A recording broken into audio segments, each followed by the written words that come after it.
Now it's like okay.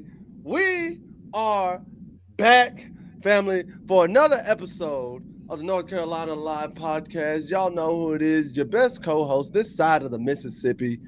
I am one and only Tornado McCray, captain of the Hooligan Express. Y'all know how it is. And then there is my co-host over here. Let the people know who you are, sir. Yo, what's good? It's your boy Ricebox26, aka Joel Rice. You already know what it is. Chill in the grill. First of all, don't you flub me. Don't you flub me. And what's good, Tar Heel Nation? Welcome back to another North Carolina Tar Heels Live. Coming to you, every week. Every week, every Tuesday, 9 o'clock. Every Tuesday, 9 p.m. I know some of y'all, you just put the kids to bed, you just winding down. This is the perfect time to get this podcast here because we are here with you winding down. And I guess he's having to handle his own over there. But that's neither here nor there, man. A lot has gone down in the span of a week. I certainly think a lot has gone down. What about you, man? First of all, how you doing? How you living? You doing good? How are y'all doing? If you're in the chat, how are you doing? Hope y'all are having a great time. There's like 17 people in here. This is most people. We got a lot of people in here today. Hey! We got a lot of people. Happy that y'all made it. Happy to see that y'all made it. So first things first. I mean, if y'all have any questions as we go through this live, please feel free to hop in the chat, ask the questions you got. Bring in your own opinions on certain topics because we want to hear from y'all. Because we're not just here for us. We're not just here to sit here and talk all day. We want to see what y'all got going on. So please. Sure, man. For sure. But now that the intros are out of the way, and one big thing that we had to talk about this weekend, I know you're excited to talk about it, or at least I am. And if any of y'all went out there, tell us how the experience was. But the Practice Like a Pro open practice that happened this past weekend, April 12th, out at Kenan Stadium, the last spring practice for the Tar Heels. And there were some notable things that happened out there. I don't know if you saw, but Bill was out there in the puffer, looking good, looking chilly. And I'm like, yeah, bro, it looked like it was a good time. I ain't gonna front. I was looking at it. I was like, bro, I've never seen you wear any more than a sweater in New England, but now you want to wear a puffer. Make that make sense in North Carolina. I ain't like it. I ain't like it personally. Hey, listen, I would say North Carolina cold is a little different than New England cold. I mean, for some reason, like you understand, like New England cold just gonna be cold, but like North Carolina is sneaky cold. It's sneaky cold. Like it's not New England by no means at all. We're not. Listen, you're not gonna freeze your toes off. It will catch you off guard. It will catch you off guard. I will say that North Carolina cold because we all know. You'll wake up in the morning or in the evening, it'll be brisk, just cold. But then in the middle of the day, you got to take the hoodie off. You got to take the hoodie off and you're gone. You take the hoodie off. It might be a little warm. In New England, if it's snowing at 8 in the morning, you might as well go ahead and stay inside by 3 o'clock in the afternoon because it's up to your knees at that point. North Carolina's not going to do that to you. It'll be maybe up to your ankles at best, but then it's going to melt down to the bottom of your foot by the afternoon. Right there, bro. And I heard there were about like 5,000 people who actually attended the game, about 20 to 25 to 30 legends, including Lawrence Taylor. So really LT was out there too.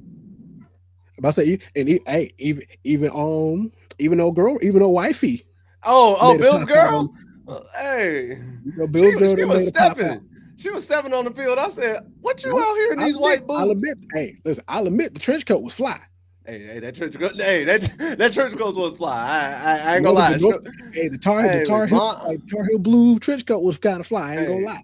I ain't gonna front. It was the white boots in my mind because she was stepping in them. I'm like, on the field in the white boots. Okay. Listen. She was on the Dolly Parton tip. I'm gonna say she didn't care, or she was committed to football because that's a new grass field. We both know that's a new grass field. So the fact that she's like, I'm walking in these white Timbs and that's what I'm going to do, these white boots, I'm cool with it. But another thing that a lot of people noticed, and Bill actually addressed this, I don't know if you noticed, but none of the players had numbers or names on their jerseys. Like they had no numbers, they had no names. And that's actually been a thing throughout the entire spring session. That's been a thing that's throughout the entire spring session. And Bill had a quote about it because some people gonna ask, and it was addressed back in March during their second practice, and Bill addressed it. And he was just saying, "Hey, that's what we do. We go out here." I had to write the quote down because I didn't want to forget it. I didn't want to misquote the man. You know what I mean?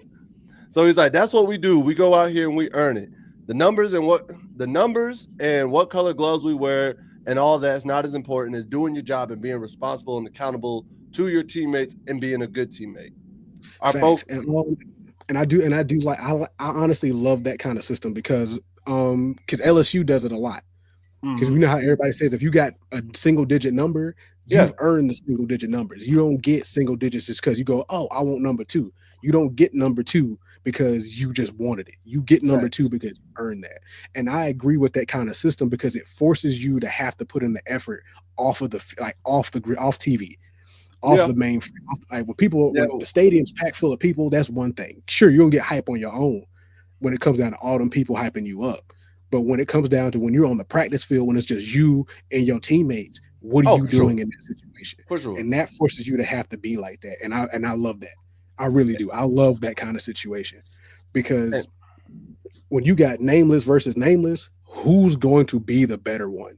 Oh yeah, because here's the thing, especially if like you have a high profile nameless kid, like a 4 or 5 star coming in, and then you have like a 2-star, but when you get there at that spring practice and nobody knows or nobody remembers what they look like, and they're just on the field in pads, you're like, yo, who is who? Neither got a number, neither got a name. It don't matter what them stars are, because I've seen it several times on the Raw Room. Jalen Collins and all them boys have said it before. Them stars mean nothing. Yeah. When you're on the field, them stars mean nothing. Sure, the stars will give you accolades in the reports, and when people want to talk to you on TV and all that, sure, that gives you a big thing. That gives you some kind of push. But when it comes down to actually performing on the field, you have to live up to those stars that they give you. If you don't, it don't matter what kind of 5-star they gave you. If you're a 5-star coming out of high school, but you perform like a 3, what's it matter? Oh, facts. And not only you got rated because you were good at high school. You're not good in college. You're not the man here no more. And not only that, what I find funny is, of course, Bill threw a low-key shade at the NFL because he's like, we did that in New England. We did it for years. And then, of course, they changed the rule and forced us to put jersey numbers on the players. And so we did. I don't think it's important this time of year. I was like, you know, it'd be real funny. It'd been real funny because knowing Bill and like how petty Bill is, knowing what would have been real funny was watching Bill if he just put 99 on everybody. Oh, bro, that'd have been hilarious. Everybody's just if I see a 99 receiver, you didn't say they had to be different numbers. if the NCAA made that a rule, Bill would do that. Put a 99 on everybody. Everybody's either just 00 or 99. You know, like no in between. Offense is 00 or they're all X's and all O's. That's it. Big all X. Big X. But one thing I'll say, and I got a few practice notes from what I saw a lot of people talking about. So the reason why it was called Practice Like a Pro is because they were spending a lot of time doing game scenarios, basically all the stuff that the pros do in New England. So full offensive drives, like 1s versus 1s, 2s versus 2s. They practiced all 3 phases, and they were even doing like kickoff reps and whatnot, which honestly, I can respect that because when you're treating them like a pro and when you're building these guys up who all their dream, everybody knows their dream is to get to the next level. Their dream is to play at the pro level. So if you are playing under a Bill Belichick and he's grinding you and pushing you and having you perform like a pro, and I guarantee Bill has them doing like media day classes, having to know how to talk to reporters off field, how to conduct themselves in the weight room, what to anticipate. He's probably got UNC working like a pro weight room and a pro team. Oh, definitely. And so I like the fact that he went full offensive drive, full defensive drives. I know a lot of people, we love the spring game. It's a tradition with football. I get it. We love it. But think about it this way. In the pros, there is no spring game. Like there really is no. We don't get football like that unless we're talking about the UFL and the XFL. There ain't no NFL spring game like that. And you may have a scrimmage, but you're not. It's not a televised scrimmage. It's not. There's a joint practice. You have joint practices in preseason between teams, and that's about it. But once again, you're not televising that. Sure, it may be open to audiences at the location they're having it at, but you're not bringing media in. You're not doing a whole bunch of extra nonsense. You're not broadcasting these practices. The closest you're going to get is when they start doing the joint practices with another team, like middle of the summer OTAs and things like that. You know what I mean? Like I said, during preseason OTAs, things like that. And like I said, they're not broadcasting this on live television. It's okay. You may have a couple reporters here and there taking notes of what they saw, but you're not, and you may get a couple of clips here and there that they took from the practice, but you're not seeing the entirety of the practice. You're not sitting there watching these guys compete with each other, because what you're doing is practicing to get better against somebody you're not familiar with. Oh, for sure. And that's all that. And we already know what Bill's history on how he manages teams off the field, like especially how he manages players off the field. Because you've heard story after story after story of old like Patriots players talking about Bill getting on their butts about. Oh, he gonna be one dude was like doing donuts in the parking lot one day. Got on him about that. Dude showing up late to meetings and showing up late to practices, speeding to work. Bro, out here. That's the funny part. We heard about them stories about players purposely speeding to avoid like the fines that Bill would enforce. So if they missed a meeting, imagine what that's going to be for these kids. Imagine what some of them have already probably gone through for being late to a class, being late to a meeting, being late to a workout, being late to a practice. Bill is no nonsense. And I get it. I will admit, did I not like the man in the NFL? Predominantly just because he was beating everybody and anybody in the way. Exactly. And that was it. It was never, I didn't think he wasn't a great coach. It was never, I didn't think he was a great coach, because the man's a phenomenal coach. But that was really it. However, when it comes to running a program, when it comes to running a system and implementing that, Bill Belichick's one of the best. We can't sit here and deny that. And the other thing about the other good example about what Bill's doing is exactly what people are starting to see. It was back to what people were really trying to, what was it? Critique and try to make negative of what Deion was doing in Colorado. Because remember, Deion's main focus, especially when he became a coach at Colorado, was telling like, what I'm trying to do is not just make you an athlete and a pro at this. I'm also trying to make sure that you are men when you leave here. Yeah. I want to make sure that you understand how to work with the media. I want to make sure you understand how to navigate yourself outside of off the field. If you can't navigate off the field, what's the point of me putting you on it? Because Deion even had one dude practicing his speech. Sup, fellas? Right. I'm a Buckeye, but love seeing brothers chop it up about football. Salute. Hey, appreciate you, Steve. We greatly appreciate you on that, man. Appreciate that. Hope you can say, hope to see you back in it, man. Hope to see you back. I love that. Want to show Steve some love. Say, if y'all leave comments like this, we will definitely show them, man. We out here. So leave comments and messages. We love it. But another thing I do want to talk about from the game. So we had 3 quarterbacks dressed out: Johnson, Brown, and Baker.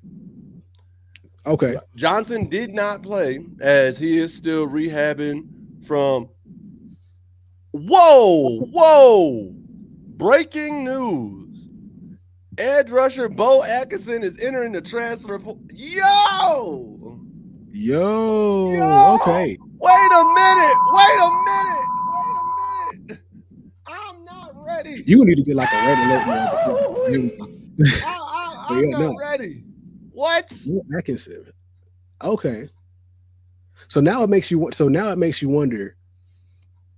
Because here's the thing about it. That's the next note I have in here. That's the note I got in here. So here's the thing. All right, I'll get back to Baker and Brown in a second, but there were notes about the D line and how they performed at the practice, and they said they had room to grow, but the one that stood out was Bo himself. So wait a minute. Wait a minute. Wait a minute. Hold up, bro. How now I'm concerned. now I'm concerned because if Bo is entering the transfer portal, what does he feel is not going right? Found it. Found it from Found 0 it. and 3. True, What? I'm actually on 03 right now, taking a look at this. What is going? Oh wow, Because Jackson, I'm appreciate you for looking at coming this through right with now. that one. But yo, that's crazy. Because let's see here. Because transfers out. Because you got Malik McGowan transferred out. You got Jacoby Criswell, who went to who went to East Tennessee. Got Thaddeus Dixon that came in. This just this just changed the game, bro. Because Noah Burnett transferred out to Notre Dame. And this is all old news. Travis Shaw went out. DeAndre Boykins entered in January. but my main thing is I'm just like, why would Bo wait till now after the final practice to transfer? Mm. You get what I'm saying? To me, it makes me wonder: is there a level of anxiety with with competition coming in, or is there a situation where you feel like something just ain't sitting right with you? So I think Like that's something we're gonna have to keep an eye on that for sure. like that's crazy though. Because Bo was one of the returners that we all knew was going to be essentially one of the foundations heading into this season, especially as a continuity piece from Mac Brown to Bill Belichick's era. You know what I mean? Right.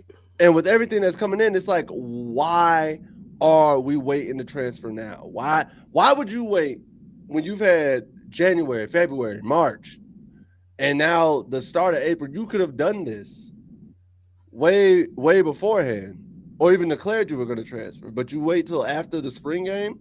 I mean, I guess I'll say this from a professionalism standpoint. I guess it's the sense of I will finish out all my practices and all my workouts here because I said I would complete that. You know what I mean? Like I'm gonna finish out my 2 weeks. I'm gonna do everything here, but then I'm going to leave respectfully.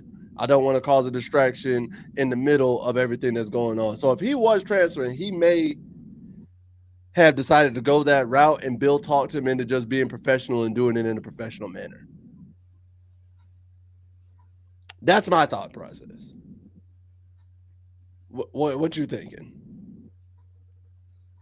It make mm, it makes you wonder. Because I said I feel like there's there's a certain level of talent that's coming in, and there might be, and like I said, they probably said that, and they were saying that Bo was one of the standouts for this practice. Mm. It's it's crazy. It's it's wild, Lynn. We definitely gonna watch that, but we're gonna get to the other cliff notes real quick. And like I said, Johnson, Baker, and Brown all dressed out. Johnson did not play, right? Mm-hmm. So Johnson didn't play. As we know, he's still recovering from his injury, but he's still optimistic in everything. And like you said, we don't want him to be injured heading into the season, so understandably. Baker and Brown took reps. Brown, being the more seasoned quarterback, they say it looked better, but they did say Baker had flashes. And we, like I said, and we talked about Baker before, because like we talked about watching, especially watching Baker's film, is that he's going to be one of those guys. And personally, I feel like they may not redshirt him based off of him coming out for the practice, and they still may redshirt him. I feel like the better option would be to redshirt him this season and let him get an extra year sitting behind, getting the reps in at practice, and then bring him in for a redshirt freshman year next season to actually compete with Brown or Mac. Like it won't be Max Johnson, possibly, depending, unless he comes back for a fifth year senior thing. Because so far it's going to be competition wise next season. Ryan Brown, Bryce Baker, Mazzoni, Myers Jr., and Wilharm. And we were talking about we gonna get to him. And then Newkirk on top of that, if Newkirk is on the squad by then. Oh, and we got another one that may be potential that's a talking point for us later too, because it's gonna get crazy in that QB room, honestly. But only other thing that I do want to take away from this, apparently, they also found good production in the run game. David Gauze and Demon June. I hope it's Demon June. And I think it's Demon. I think it's Demon June, even though it's spelled Demon. I want to say it's Demon June. Apparently, they did really well in the run game.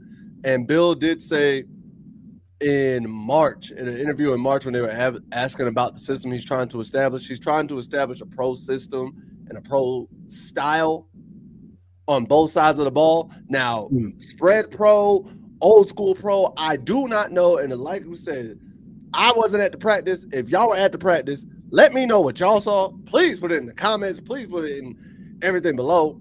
Let us know, because we would like to know what y'all see. But another thing, and the last note I do want to have on the practice, is the fact that after the game, there was no post press conference from Bill or the players.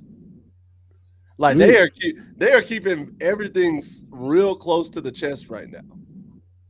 There wasn't no post game press conference, which I thought was very interesting. Okay, so I went ahead and took the liberty to kind of look, see if there was any highlights from the practice, and there is. Yeah, there's some highlights. Just from this.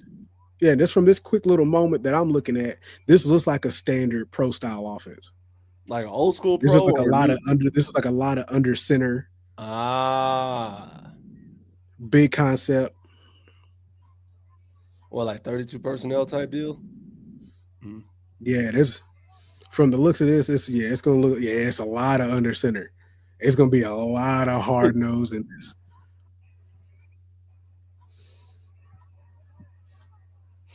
Right. You're gonna have a couple, shotgun packages in here, a couple of spread packages for sure, because you got to, especially in today's game, you have to have. Oh, bro, if you don't have a shotgun package in today's game, you're not gonna survive. Ask Georgia Tech.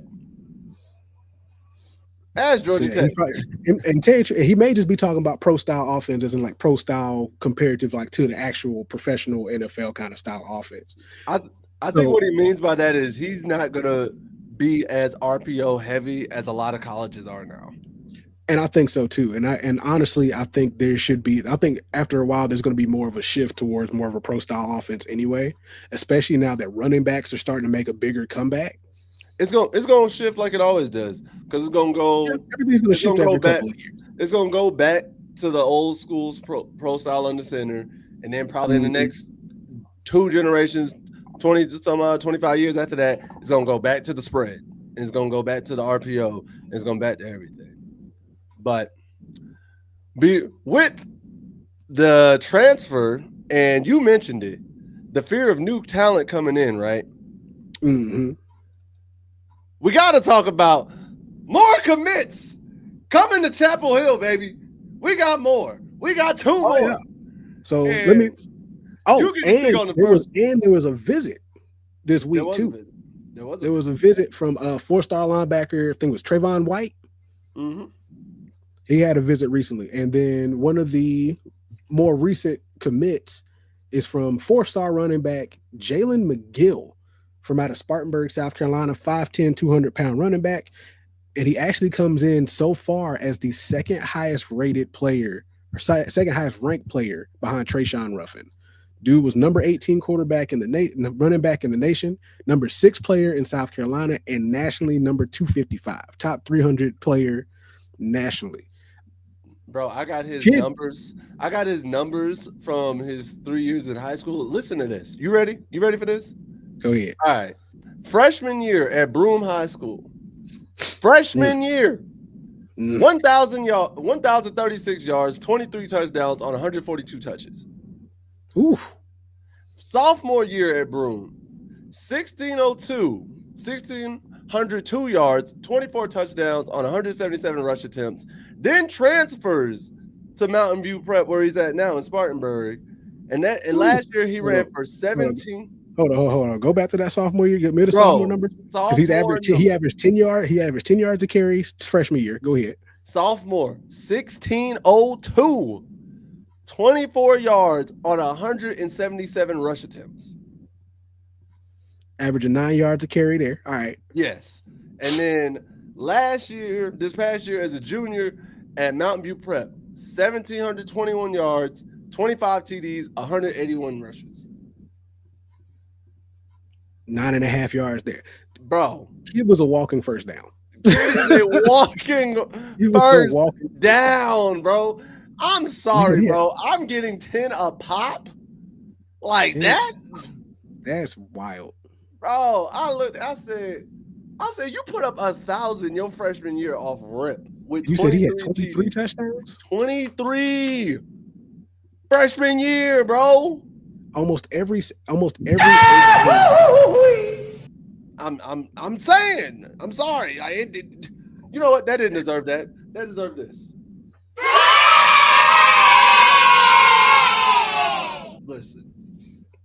Listen, bro. We need to update your soundboard. There's like 4 other sounds we need to put in here. Bro, first of all, you got a soundboard just like I do. You can put some sounds in yourself. Yes, you do. I don't have a soundboard. Yeah, you do. No, I don't. Yeah, you I do. do not. You do. Yours is just like mine. Where? Yours is just like mine, bro. Where? What you mean? You have been here. You know there is no soundboard in this house. You don't have the same thing I do? No. You the only one that got the soundboard. What you mean? All right. You know what? We got the same mic. The mic the same. I ain't having this. Okay. You know what? I'm sorry my soundboard only has 4 buttons right now. Maybe I need a bigger sound. I'm not blaming you. Sorry. I'm just saying there's just some other sounds we need to get. All right. We'll switch it around. What you want me to do? Switch it around every week? No, we just need to. There's just one. I think there's one red alert one that we need. It's something else, but we'll figure that out later. We'll figure that out. Oh, but yeah, Mans is putting up a whole bunch of numbers. And then not only that, bro, another recruit, he ain't gonna get as much praise. Another commit though. He's a commit. He's a 3-star commit. He ain't gonna get as much praise as Jalen, and I understand why. However, 3-star kicker David Green, I want to give him his praise too because he committed.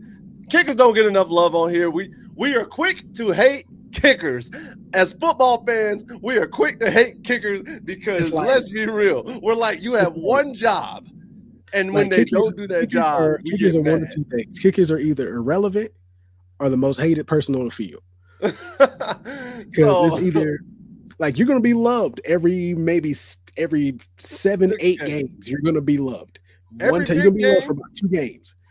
But the moment you miss that kick, we want you gone. We want you benched for the rest of your days. Listen, every kicker, bro, you are loved when you make a big kick in a game. I promise you that. But the moment you are loved that week, those 2 weeks. But I promise you, the moment you miss in a big game, your neck. Everybody is on your neck. Not even that. The moment you miss, period. Don't let you. That first time you missed a 32-yarder. That's what it is. That's really what it is. It's the kick you miss.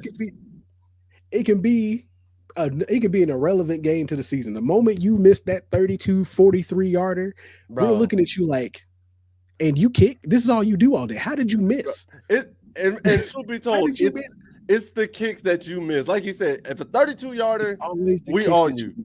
Because we ain't gonna be mad if you mix a 65-yarder. No. We not gonna be mad about that. But if you miss that 27-yarder, because think about it. The reason why we're mad at you on a 27, anything from 35 yards in, the reason why we're mad at you is because we feel like we could go down there and kick 35 yards.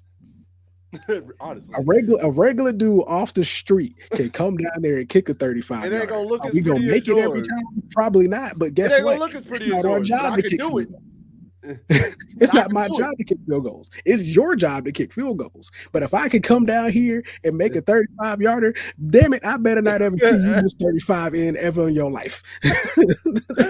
but I will say, David, 3-star, class of 2026 as well. Played at High Point Christian Academy in High Point, North Carolina. He did get all He did get all-state selection, and as a Nice. junior, Mans went 7 of 9 on field goals. He went 59 of 59 on PATs. Good. Good boy. I gotta give him his praise. My boy went 59 of 59 on PATs. He had a season-long field goal of a 40-yarder, but also he actually hit a 52-yarder in their preseason. So he actually can go further. He's hit a 52-yarder in preseason. Now, it didn't count, but he's shown that he can go further. He can hit a 52-yarder. But I was so happy to see he went 59 of 59 on PATs. That's what I need from you, David. I need that consistency. That's exactly it. I need that. You got to make sure. You got to make sure you don't miss the easy ones. Like the easy, because it's the thing. Because the NCAA, they still at the 3-yard line when they kick PATs, right? I'm sorry, I'm having a blank on that. NCAA, yeah, they're still sticking. So, David, I need you to remain that way. You're right there. When you get to the league, then you could potentially start missing some PATs. But if you play for my pro team or his pro team, trust me, we're gonna be on you. Like we gonna be on your neck, bro. We're gonna be on your neck. I promise. I promise you that. Like we'll be having that. Your neck, bro. But the next thing I do want to talk about, and it's a gentleman that you really love, or that you were actually real hyped about because you told me about him, is the transfer targets in one Sir Gio Lopez, the former South Alabama quarterback who has hit the portal running. And apparently, North Carolina might be his new home.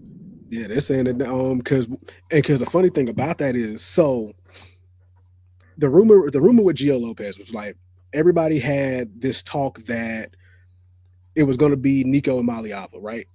Yeah, they thought bro from Tennessee, since he's out of the way, they had this crystal ball moment of, oh man, it's perfect. He can go to North Carolina with Bill Belichick.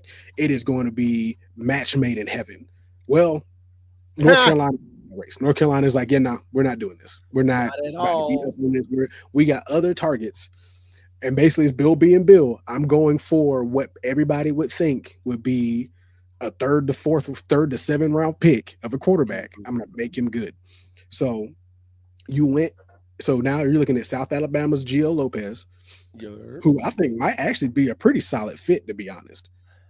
I think he'll be a great fit. And if he does come in, imagine that as fuel for, like I said, especially if he's got another extra year under him, that's going to bring solid fuel for the quarterback competition next season. Bro, that's the only thing I say is that makes that QB room so crowded and so convoluted, but the competition is there. And they're saying that Lopez is a lot like a Michael Vick and a Lamar Jackson. Now, granted, I've seen a couple of like short games for him, and yeah, like Lopez is a very mobile quarterback. Very mobile quarterback. Very mobile. Granted, I have never or rarely, outside of Jacoby Brissett, I've never seen Bill with a really mobile quarterback. And even then, Brissett was middle of the ground. He can move if needed to, but he wasn't a mobile. Like Tyrod Taylor, honestly, was more mobile than Brissett. If I'm being honest, if I'm being that guy, in my mind, he was. Tyrod Taylor was more mobile than Brissett. Oh, absolutely. If I'm being honest. I don't even know why that's not even a conversation.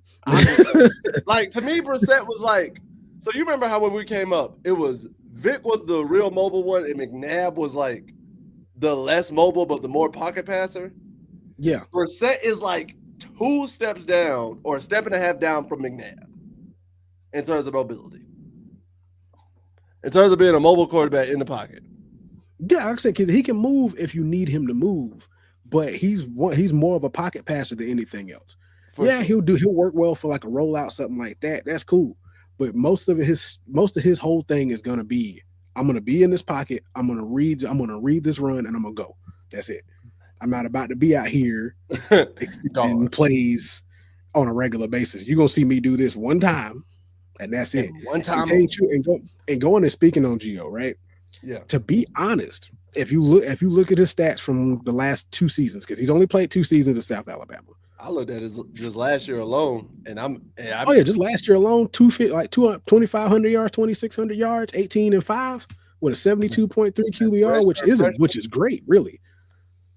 And for a first year starter, bro. The man's put up numbers. And you want to know what's funny? Because you brought up Nico, right? Yeah. Nico last year, you know what Nico's numbers were? Just about the same. Bro, listen to this. 26, 16, 19 touchdowns, 5 INTs. Like I said, just Gio was 25, 59, 18 TDs, and 5 INTs. They are the same person. Oh, not even just that. Gio put up 3 more touchdowns than Nico did. Nico put up 22. Oh, you counting rushing touchdowns? He counted for 22 touchdowns total. Gio put up 83 carries for 465, averaging about 5.5 yards a carry for 7 touchdowns. With a 50-yarder being the longest. So when you add rushing and passing, Gio put up more. Gio put up more points than Nico did. And I gotta ask the question: that, or would you have wanted Gio? Would you have wanted Nico? Or you want Gio? Honestly, I honestly think Gio is going to be the better option. One, because and we're gonna get into the reason why I think so in a little bit, in just a minute, because the reason why I feel like Gio is going to be the better option is because I don't find, because one, they're both redshirt freshmen. You good? You go over there? Did I miss it? What happened? Hey, I drank some water. Hey, why does one strand of water say nah and missed? Terrible. Got me looking like I need a bib on camera, bro. Man, forgot how to drink. I never did that, and you know that. But listen, because I think with Gio, he's a smaller quarterback by comparison, because he's only 6 foot 220. It's a solid build. He's gonna be a solid read option quarterback if you want him to be that. He's gonna be a solid rollout quarterback if you want him to be that, because he has the mobility to get it done. Roll out. Well, I think when it comes down to this coming from the smaller school, you're not going to have the same level of drama that Nico provided being at Tennessee.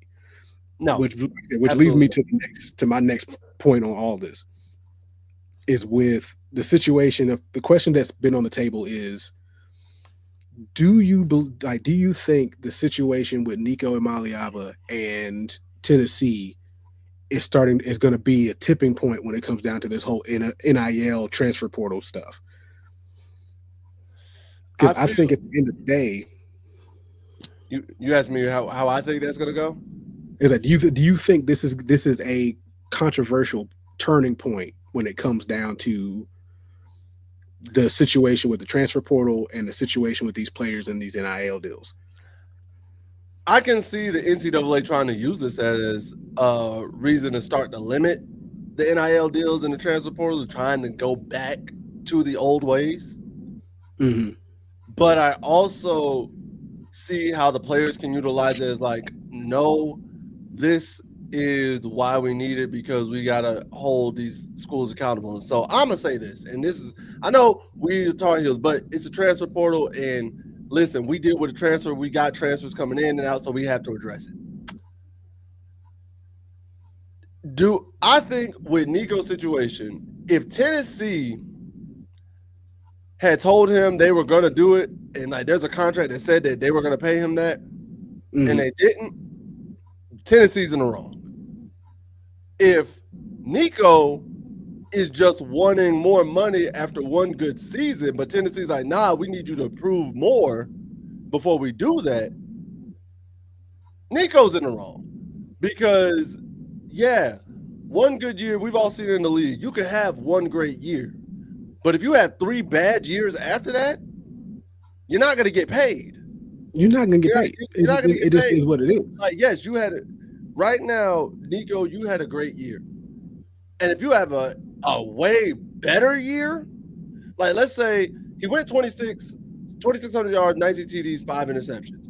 If Nico went out and went 3,500, 30 TDs, and 6 INTs next year, oh, yeah, now you really got a reason to say, hey, yo, I deserve this money, because now everybody's coming to Tennessee to see you Plus, you were putting up numbers that honestly would probably put you in Heisman category. You weren't in that category yet. And like you and I talked about offline, had he asked for less money, 500,000, maybe a mil at the most, Tennessee probably would have gave him that. Tennessee probably would have gave him that. But because he wanted 4 mil, wanted numbers that honestly are probably the equivalent of top end QBs in the transfer portal that are leaving and going places. Right. Nico's not a top QB. That's something like if Shador or Cam Ward or Travis Hunter had an extra year of eligibility, they could go and make that demand. Those are numbers that you would see them getting. And to add on to that, because like I said, we've spoken about this a good bit when it comes down to the transfer portal and how the NIL situation is starting to deteriorate what college football is. In a way, because you now have guys that are literally bebopping from team to team to team on search for just more money, which, okay, I get it. With the organization, the NCAA itself looking for more money, the institutions being about their money, conferences being about their money. Why not the players wanting to be about their money? I get it. The problem is there are certain stipulations and there's certain regulations that they don't have in place that is letting this run amok. Yeah. And I think with the Tennessee situation, it is starting to bring a bigger light onto that problem that we've already known we've had. We've known that this transfer portal thing has been a problem because you got guys transferring out 3, 4, and 5 times, sometimes halfway through a year to go somewhere else. For what reason? Because you don't really have any real reason for players to stay in spots. You don't have any real reason for them to feel like, oh, I need to sit here, build a tradition at this location, build up a team and learn and get into a situation. Now it's like, oh, I don't like them. I don't like that I'm getting 500,000 less than that guy. So I'm gonna go somewhere that's gonna pay me that 500,000. And that's the issue.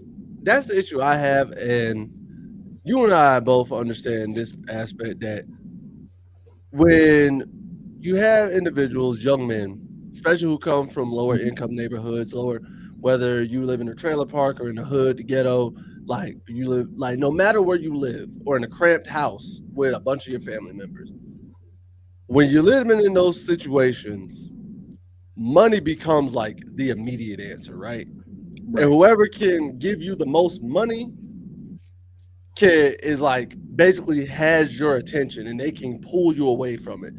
Because yes, let's say, for example, we're playing for the Tar Heels. We're both getting $2 million, but Duke on the other side of the road can offer us $3 million. But the Tar Heels are the better situation for us as a program, as a player, like family-wise, everything.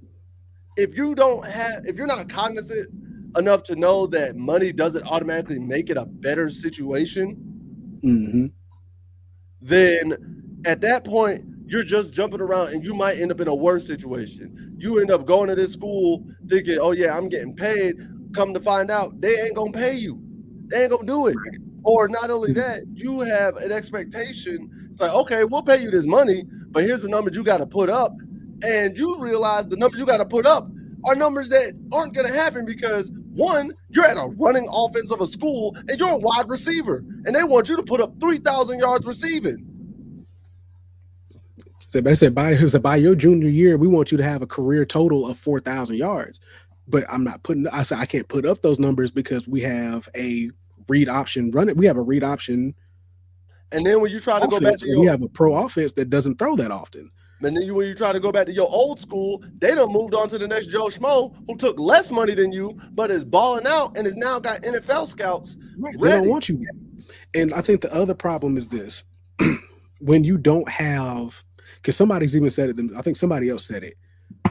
Because we remember, because we're going to talk about the other situation too when it came down to the eligibility case. Yep.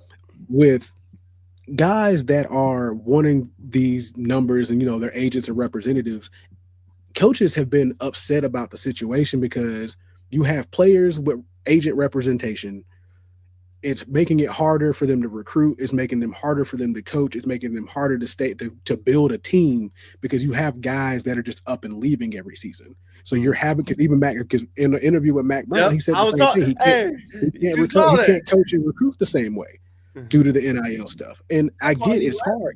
And even Bill has said it before he even came at the college level, is this is now the NFL basically.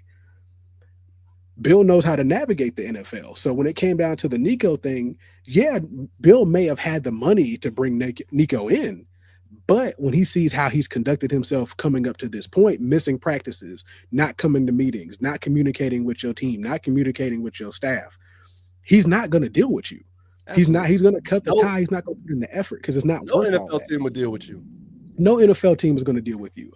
Because here's the thing. I get that you got your team to the college football playoff. Great, especially in your first year as a starter. Not going to knock that achievement. But the problem is, yeah, you got there, but you struggled the entire time you were there. Then on top of that, your performance throughout the season was a roller coaster throughout the season. Sure, you had some big name wins over like Alabama, NC State, and some of these bigger teams. Great. We already know Alabama wasn't the same team they were. No. Absolutely. Alabama's not. This isn't the Nick Saban Alabama you facing. This is a whole new Alabama you got going on, with a quarterback who at the time also wasn't as good. He wasn't as good as he was when he had Nick Saban as the head coach. That's okay. But the problem comes in is you need to be consistent. If you want to come in asking for more money, it's the same, especially if you want to talk about this like you a pro. If you want to talk more money, you have to have consistent numbers to pull it off. You got to play through a contract and be consistent. You got to play through a contract. Extra money. Exactly. You wanted extra money after the first year. Tennessee wasn't going to pull on that. Nah. You didn't put up 3 seasons of 25 and 22 with 2,500 plus yards and 22 touchdowns and 5 interceptions. You didn't put up multiple years of that. You put up 1 year of that. We don't know what you're going to look like next season.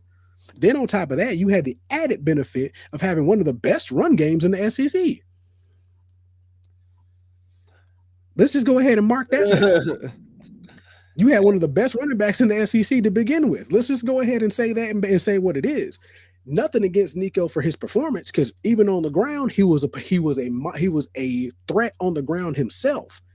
However, you can't discount what you had to help you get to where you were. Now that those guys are not there, what do you look like next season when those guys aren't there anymore? Can you still have that same kind of production for another year? If you can do that another year, then come ask for $4 million. You're out here trying to get paid more money than Brock Purdy did up until recently. Hey, all I know Brock Purdy didn't make but $2.6 million up until he got this new contract, and that's total. He was an NFL MVP. He was in MVP talks and went to a Super Bowl. He did. And you need to make more money than the guy who went to the Super Bowl. Yeah, nah. In his rookie season? Overall, I'm going to say this. Overall, you said everything and put the nail on the head. Dotted the T, cross the T's, dotted the I's. On. Going forward, this is going for transfers, including yourself, Bo Atkinson, and everybody else, whether you're coming to UNC or leaving. If you're going to come here or you go anywhere and you're asking for money, make sure you have consistently put up your numbers to back up you getting paid. Because one, him and I'll tell you, we are not against you young athletes getting paid. Let's put that out there. As a former college athlete, I get it. I'm not against. I understood it. I'm not against y'all getting paid. I'm not against that at all. What I am against is y'all feeling like you're entitled after one lucky season or one good season, and you think you're entitled to what you get over the course you'd get if you did that for 4 years. Let's not do that. What's going on, Got Beats? What's going on, bro? It's like, let's not do that, bro. We're not going to sit here and act like one good season is enough for y'all to get paid like that. Put up 2-3 years in a row, and then you're like, hey, either I want to transfer or I want to stay, but if I stay, y'all got to pay me. Now you got leverage, because guess what? Right. They can't tell you. They can't tell you didn't do your part. You can't say you didn't bring in money. You didn't produce. They can't say that. And and going and talking about the transfer portal itself, everybody already knows what the transfer portal. It needs a no fraud. What up, Beats? It needs some fixing because honestly, in my opinion, if we're going to keep the transfer portal as loose as it is, at this point, in my mind, only have 1 year where you can only have one time of the year where you can transfer, and that's the spring. Yeah, only allow spring transfers. I say spring transfers, or I would say limit the transfers to 2. I've seen this floating around and I like it. Obviously, medical transfer is different. That's a different entity. But you have a specific reason why you need. Yeah, that's a specific reason. But limit it to 2 transfers. One you can do for free. The other, and I've seen somebody propose it, the way they do it in like football or soccer.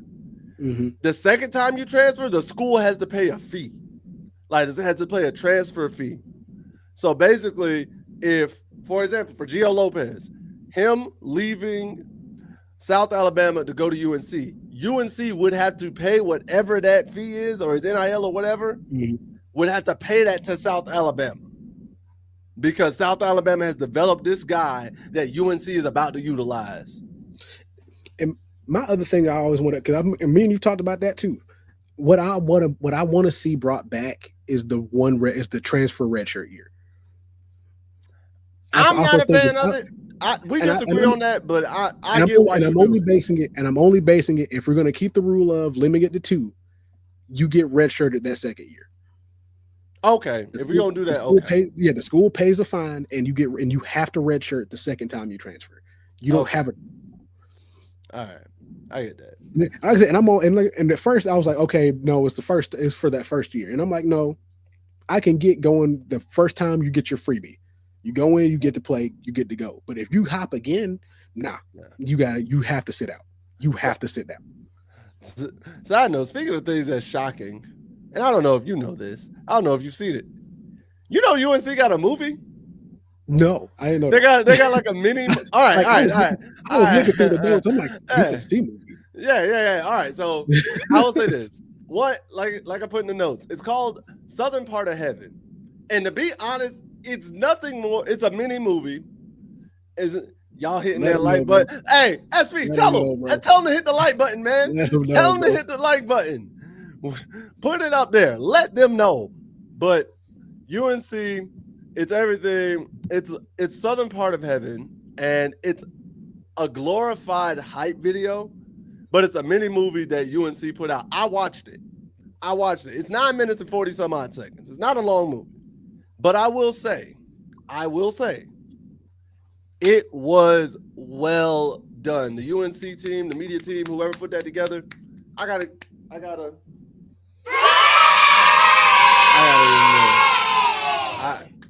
Hey Jackson, appreciate it. Let them know, man. Let them know that we're trying to get to 1,000. That's the goal right now. But it's a really good if you're a fan, if you're excited, you're ready for this upcoming season, it's a really good movie because the first 3 minutes, they kind of highlight the legacy of what it means to be a Tar Heel. What it means like, oh, yo, Tar Heel Blue, why we rep this, why this is here, like what it's about and what it's been built off of. The next 3 minutes, the middle 3 minutes, all talk about Bill coming to UNC, but his legacy in the NFL. Bro, they used an instrumental from J. Cole's Fire Squad as the background. When I tell you, I'm like, oh, and the bad part, that's the only reason why I'm not playing it for y'all, because I don't want this video to get copyright strike. Him and I both know how YouTube be on this, and we're not risking that right now. But go find the YouTube page that got the instrumental on it. You already know what's up. Like, bro, I heard that beat, and then occasionally they would play the lyric. It said, I was like, y'all got Bill better.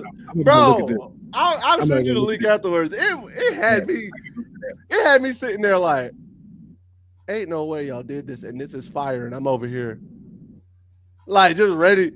And then the final 3 minutes, it highlights again. It highlights Bill's ties to UNC through his father, but then also highlights like legends who have rocked the Tar Heel Blue, who have made an impact in the pros from back in the day up until like current day. So it's a really good video. It's a really good I think it's a great hype video transitioning into the Belichick era, and it captures what Tar Heel football is, as well as well. I ain't break nothing. That's the funny part. But it also captures Bill Belichick in a great light as a coach and understanding who he is. If anybody, if you are new to football, you don't even know Bill Belichick. I don't know how, but you know what? Some people don't pay attention to sports at all, so it's possible. But if you're there, it is very possible. TJ Ronan, I appreciate you, TJ. Let's go. Let's go. And tell you, hey, SP, I'm with you, bro. Seeing him. I didn't think Bill was ever going to go to college football because he was talking all that he was never going to do it. He said college football was always for him. He said he always wanted to do it. He said he always wanted to do it. But like he's and that's right before he went. All up until then, everybody kept asking, "Are you gonna do college football?" He's like, "No, I'm not gonna do. Nah, I'm not even going. I don't even know, man. I probably won't even waste my time over there." Now here you are. Hey, a pretty smile in a master's program can do it for you. A pretty smile in a master's program can do it for you. Oh, that and a walk of shame video. I'll never get over that video, bro. I'm sorry, Bill. I love you, but I'll never get over that video. Bill's career right there.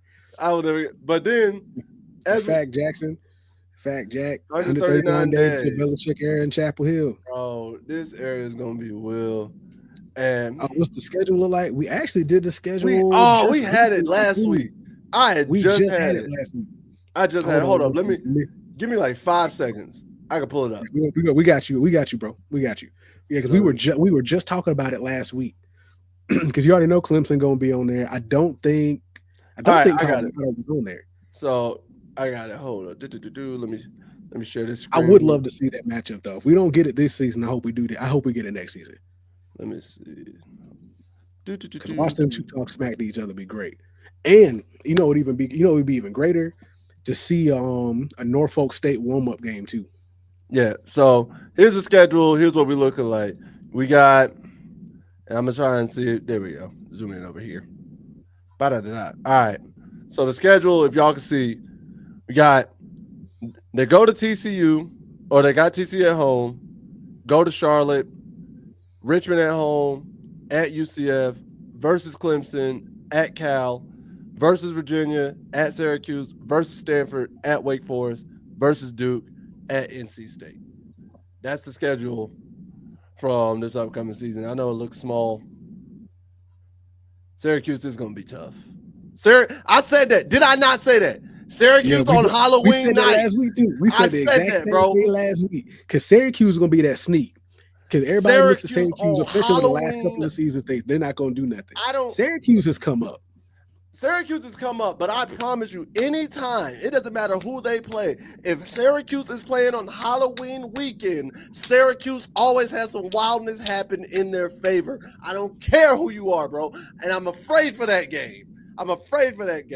But speaking of enemies, and speaking of afraid, why is it? Hey, you've heard the saying, enemy of my enemy, right? You've heard that saying before, right? Yeah. What's the end of that? What's the end of that saying? The enemy of my enemy is my what? Is my enemy. So, don't know if y'all have heard, but for the first time in probably world history, Duke and North Carolina are somewhat on the same page. Oh, wait. And NC State. Are all on the same page. The trifecta of Q. When I tell you, I am so tempted to go play the lottery right now because I never thought I would see the day that entities from UNC, Duke, and NC State were all in agreement and all trying to go after the NCAA at the same time. So here's the rule. Here's what's going on. So players from UNC, Duke, and NC State have hearings and lawsuits against the NCAA because they are trying to get an extra year of eligibility due to having careers riddled with injuries, ailments, and personal issues. they've all had like they've gone through situations where they've suffered through injuries and so on and so forth. And the players I know from UNC and Duke, Cameron Bergeron and JJ Jones from UNC, Ryan Smith and Trayvon Devontae. Bergeron's from Duke. Bergeron's from Duke. You sure? Bergeron's from Duke. I went back and reread it from ESPN today. Bergeron's from Duke. Yeah. So Ryan Smith, Trayvon Devontae, or what? Devontae, I think, I don't know. Cameron Bergeron, JJ Jones, and Corey Corley Jr. from North Carolina State are all basically saying that with the 5-year ability rule, it is creating a potential loss of earnings between like 100,000 to 500,000. Yep. And it's also causing them to be underdeveloped when it comes to the game as a pro and things of that nature. I'm looking at it like, and you know, the NCAA is arguing that no, that's not what's happening, because if you go and shift this even more, an already shifting culture is going to get even more rocky than it is at. Here's my issue though. They've done medical red shirts and medical exemptions all the time. Forever. This isn't the first time y'all have done this. Y'all let one quarterback play until he was 28. He had like an 8-9 year exemption because he kept getting injured. That's the other problem I have with that is, what are we talking about? Trying to fight for extra eligibility is going to cause, and I feel really like the underlying issue is you got dudes wanting to basically ride the NIL thing for as long as they can ride the NIL thing. I really think that's part of the reason. And the other problem is you're gonna have, if you let this happen, and I don't think it's just the extra 1 year. I think they just want extra eligibility, period. I think they're trying to blow out the whole 5-year restriction of you being eligible to play in a college sport. And I'm thinking, no, if you blow that out and you end up playing and you end up being allowed to play longer than 5 years, you're going to have 32-year-old running backs sitting on the bench earning NIL money for what?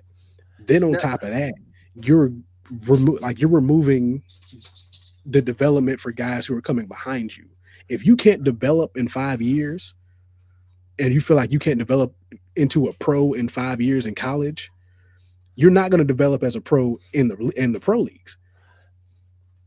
I can see that, and I can agree with that. I definitely agree there should be a cap. Like, you can't be 32 in college. I agree with that.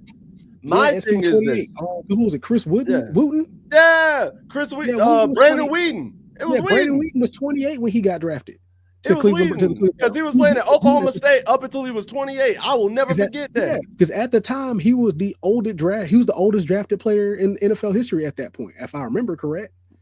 But my thing is this: I'm not against the NCAA having this 5-year policy window, because, like you said, 5-year window, 4 years of eligibility to play, then you can go to the pros. I get that, and if you play all 4 years, no injuries, no nothing, and you play for your 4 years of eligibility in that 5 window, yeah, you have no case. But if you have a medical case, like a medical reason, you get a 1 year exemption, or you get a 1 year exemption to play that additional year. To me, the NCAA is acting like they're asking for like a 4-year exemption. Now, if they're asking for that, now I haven't seen the affidavit. I don't know the full context of the affidavit of how long they're asking for an extension. Right. I'm assuming it's just 1 year. If it's 4, if they're asking for like an additional 4 years, nah, throw that out the window, bro, because you're going to be 30. I'd even be willing to hear 2 years at best. I'd even be willing to hear you out at 2 years. But if you go over 2 years, you're trying to game. You're scamming me, bro. You're trying to scam us out of something. And you're doing the most. And for those of y'all know, if y'all want to know, they do have the cases set to go to North Carolina Business Court on April 22nd of next week. So we may have some news about that. Actually, wait. Nah, because it'll come out the day of the next podcast next week. It'll be, so well, we probably won't have an answer that day. We may have news on it that following week. We'll have news probably by the 29th. Probably by the podcast on the 29th. We might have an update regarding remember, they're going to court on the 22nd. They may I was about to say you want to be funny? They go into court. have it solved and figured it, not even solved. NCAA looks at them, boy, if you don't get this out my face. Not even that. They come into court. They come into court at 8:00, 8:05. No, go. Hey, they walk in the courtroom. This is what the judge gonna do. Yeah, nah. Because then they're gonna look at it. Okay, how much did you make though? How much did you make? $750,000. Let's say you lost $200,000 last year because you got hurt. How much did you make besides that loss? 1.2 mil. Get out of my courtroom. Get out of my courtroom. I ain't here for that. Get out of my courtroom. Hey, what you mean? How old are you? 31. 18. He said, how old are you? 19. Get out of my courtroom. Hey, you know what I was doing at 19? You know what I was doing? Paper routes. Oh, paper routes. Paper routes. In the snow. In Washing Iceland. cars. It's like, why were you in Iceland? Don't worry about it. I was going to class. Then I was at practice at 6 a.m. just to go to McDonald's at 7:30. Hey, look what SP said. Got dressed for nothing. Facts. Got dressed for nothing. Got dressed for nothing, bro. You wasted my time in this courtroom. I'd have had my up and done for what? But no. And it's funny that as we talk about this, and I know we briefly touched on it, the Mike Brown interview. Right. And Mike Brown, he said it's hard in this landscape. That's the reason why his model doesn't work for coaching anymore. And one of the main reasons why, not Mike Brown, Mac Brown. I greatly apologize, Mac. Don't know why I said Mike. That's on me. But drop milk. Shut up. But dropping off milk. But Mac, he says, like, not only has this landscape changed college football, he also said it's changed high school recruiting, because now you have a lot of kids who are seniors, juniors and seniors, who still may not be ready.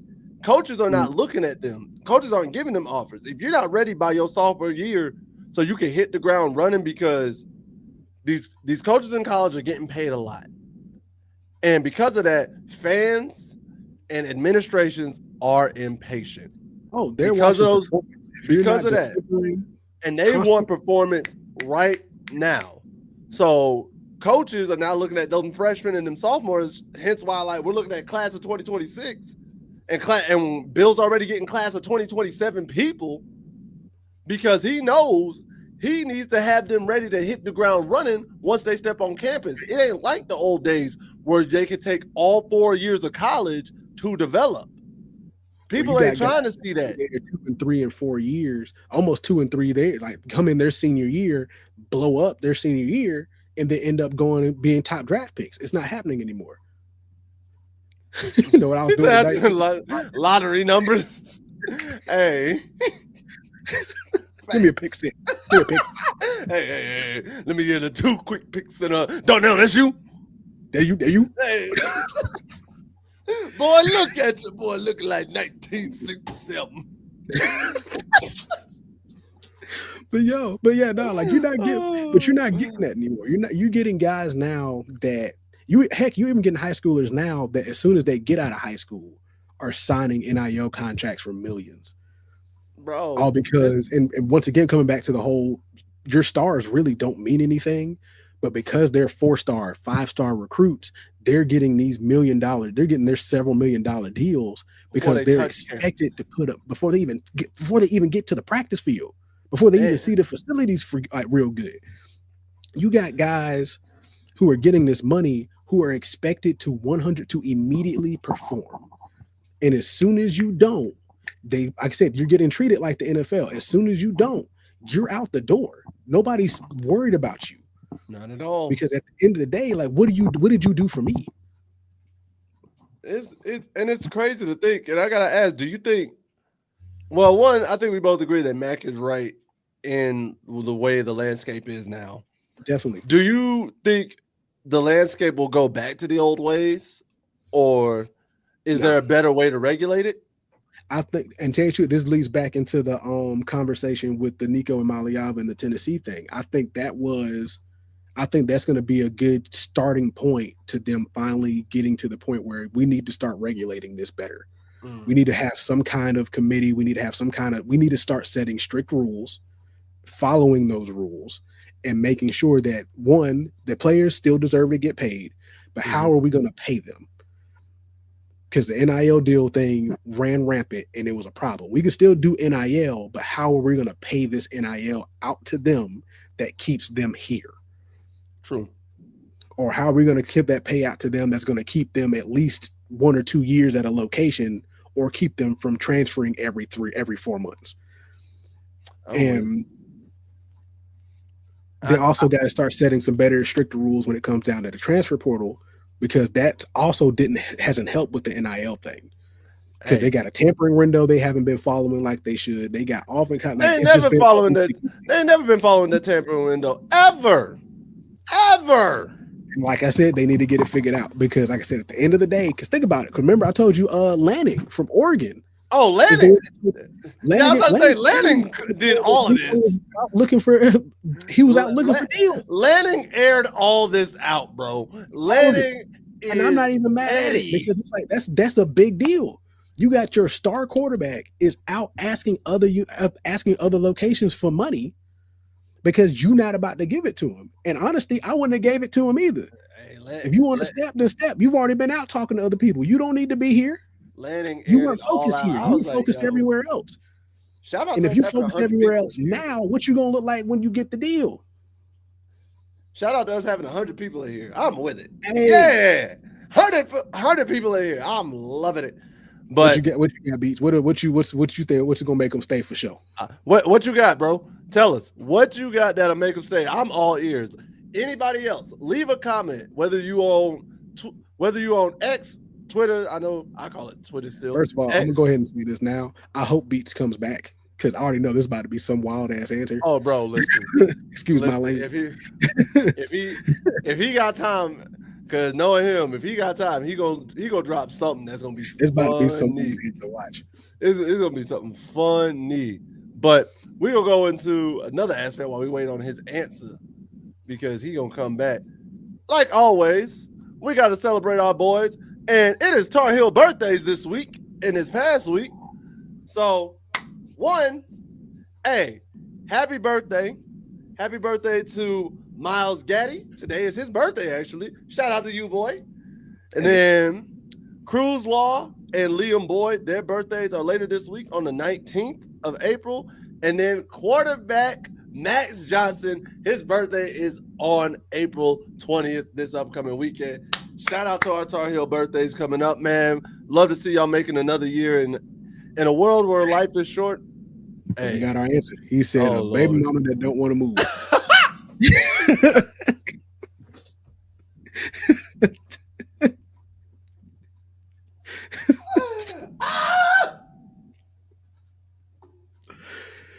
A baby mama that, you know what?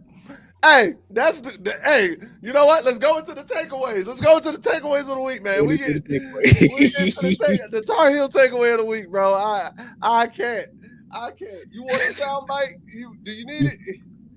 Duh, you got first this time. You got first. God. All right. So let me get my sound.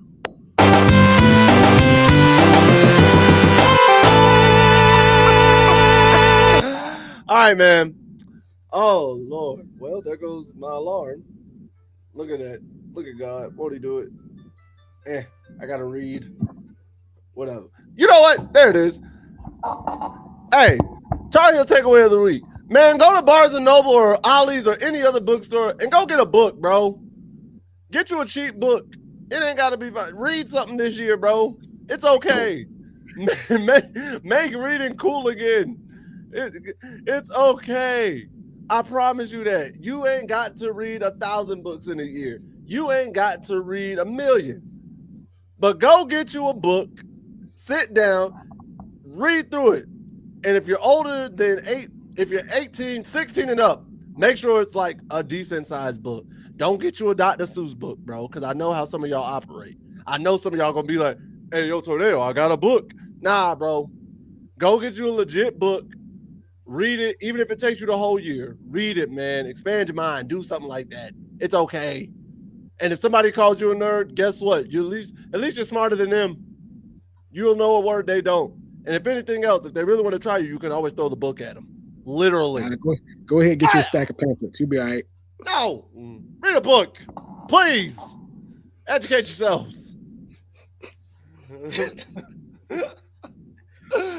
All right. Speaking of, yo,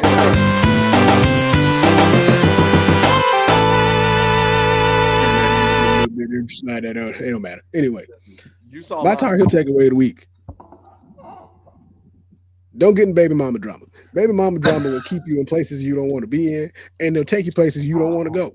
So just make sure when you out here living your best life, live your best life the smart way. Listen to Dion. What Dion tell his son, you should be not riding around in these rich cars when these like these crazy fancy air cars. You need to be out here reading some books, getting your learning on, do something important with your life. Don't go out here conducting yourself like somebody ain't got no home training. Go out here and conduct yourself like somebody's mama told them, hey, button your pants up when you go to church. Don't sit out here, have that stuff sagging off of you. Have to put a collared shirt on. Learn how to tie a tie. Boy, go out there and cut some grass. Take the trash out. You know what you have here for. Don't sit here and act crazy. Go out here and act like somebody whose mama went in front of the whole church congregation and said, if you see my son in the street acting the way he shouldn't be, whoop him, beat him down. That's who you should be going out here doing. Don't go out here thinking that you hot stuff just because you making millions right now, because that millions can go in a minute. Remember, what was his name? Buddy from Cleveland? That man was broke instantly. We saw what happened to him. You talking about Delonte West? Be him.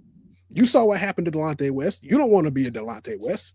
You saw what happened to Lamar Odom. He had to marry a Kardashian to get back. He was on crack. Exactly. He had to marry a Kardashian to get back where he was. You don't want to be a Lamar. You don't want to be a Lamar. We all want to be LeBrons.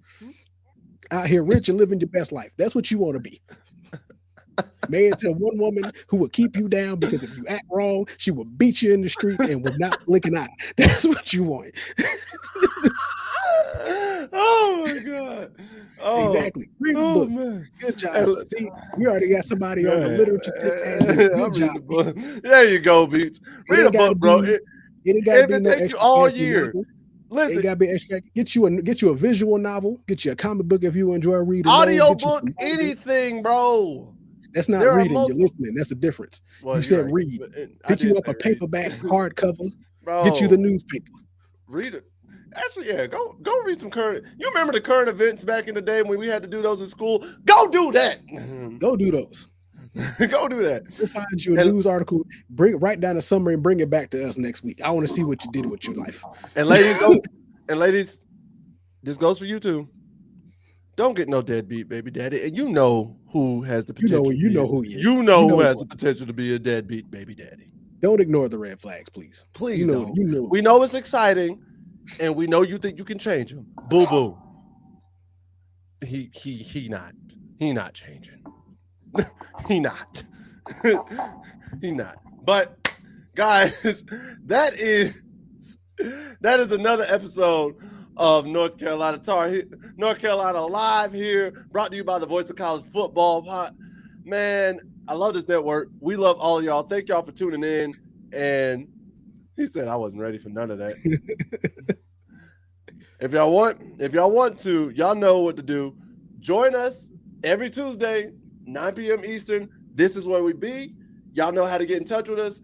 You can follow me, Twitter, IG, what else I got? YouTube, TikTok, Tornado McCray. Follow him on the same platforms at Ricebox26.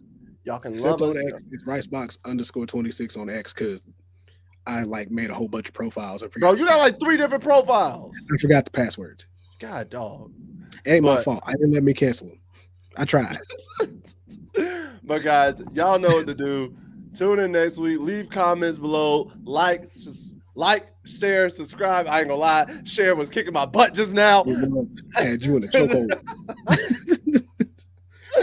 But share, subscribe, join the Tar Heel Nation, share this with all your Tar Heel friends, and become a part of this community because we love y'all and we thank y'all and we appreciate everything y'all do. To all 103 of y'all who ended up in here who are still listening to us, We thank y'all. We appreciate y'all. Hey, listen, we went from 2 people to 103 in a week. I don't know what happened, but we glad y'all here. I don't know if y'all was just waiting for some stability and making sure we were actually back. I don't know. Maybe it's also because I linked it to the Twitter too. That might be it. Maybe I'm gonna take it. I'm gonna take it, bro. But peace. Much love to all of y'all. We out here later days. Tell the people bye, boy. Deuces. Hope y'all stay safe out here. Drink some water. Get you some rest. And we'll see y'all next week. See y'all next week. Deuces.